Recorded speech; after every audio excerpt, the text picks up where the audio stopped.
ચૂંટણીઓમાં દસાડા તાલુકામાં પાટડી નગરપાલિકામાં ભાજપનો ભગવો લહેરાયો। પાટડી નગરપાલિકામાં 19 ઉમેદવારો બિનહરીફ કેસરીઓ લહેરાવ્યો।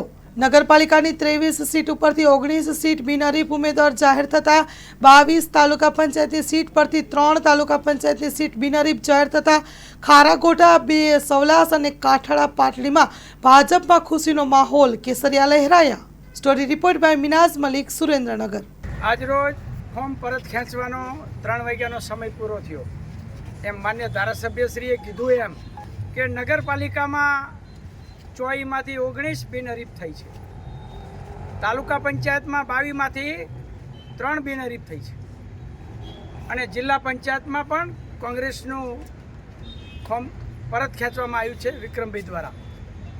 એટલે કહેવાનો મતલબ પહેલાં પણ જ્યારે ફોર્મ ભરતા પહેલાં મધ્યસ્થ કાર્યાલયથી જેમ કહેવામાં આવ્યું હતું કે ભાઈ પાટડી નગરપાલિકા 24માંથી 24 ભારતીય જનતા પાર્ટી જીતશે, તો આજે 19 બિનહરીફ થઈ અને આગામી જે 5 છે નગરપાલિકાની સીટો એ પણ જ્વલંત વિજય સાથે ભારતીય જનતા પક્ષ જીતવાની છે 5-5। એટલે કે 24માંથી 24 એ ભારતીય જનતા પાર્ટીની સીટ થવાની છે। તાલુકા પંચાયતમાં પણ આ વખતે ઐતિહાસિક કોંગ્રેસના મિત્રો ભારતીય જનતા પક્ષમાં જોડાયા એટલે સોનામાં સુગંધ ભળી છે અને એમનું પણ બળ ઉમેરાણું એટલે 22માંથી 22 તાલુકા પંચાયતની સીટ પણ જીતવાની છે ભારતીય જનતા પાર્ટી અને જિલ્લા પંચાયતની 5-5 સીટ 100% કહેવાય ને કે તાલુકામાં ભારતીય જનતા પાર્ટી ભગવો લહેરાવાનો છે। પાટડી તાલુકાની જનતા જનાર્દન જે કંઈ ચૂંટણી જે બાકી છે, જ્યાં બિનહરીફ નથી થઈ ત્યાં પ્રજા ભારતીય જનતા પક્ષને મત આપવા માટે થનગની રહી છે અને પાટડી તાલુકો કોંગ્રેસ મુક્ત બની રહ્યો છે। એ આ તબક્કે હું ખાસ કહેવા માગું છું। બસ એ જ વાત વિશેષ ધારાસભ્યશ્રીએ કીધી છે એ મુજબ પાટડી તાલુકામાં કાર્યકર્તામાં જબરજસ્ત એક અનેરો ઉત્સાહ છે આજે।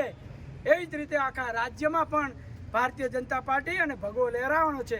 બસ એ જ અભ્યર્થના। ભારત માતા કી જય, વંદે માતરમ। સ્થાનિક સ્વરાજની ચૂંટણીને લઈને જે પ્રમાણે ઉમેદવારી પત્ર પરત ખેંચવાનો સમય 3 વાગ્યા સુધીનો નિર્ધાર હતો, એમાં પાટડી નગરની 19 બેઠકો પરથી કોંગ્રેસ પક્ષના ઉમેદવારોએ પોતાના ફોર્મ પરત ખેંચ્યા છે અને તાલુકા પંચાયતની 3 બેઠકો પરથી કોંગ્રેસ પક્ષના ઉમેદવારોએ પોતાના ફોર્મ પરત ખેંચ્યા છે। એટલે સીધી રીતે ગણીએ તો 19 બેઠકો નગરપાલિકાની આજે ભારતીય જનતા પાર્ટીના પક્ષમાં વિજેતા જાહેર થઈ છે અને 3 બેઠકો બિનહરીફ રીતે તાલુકા પંચાયતમાં પણ ભારતીય જનતા પાર્ટીના ફાળે ગયેલી છે।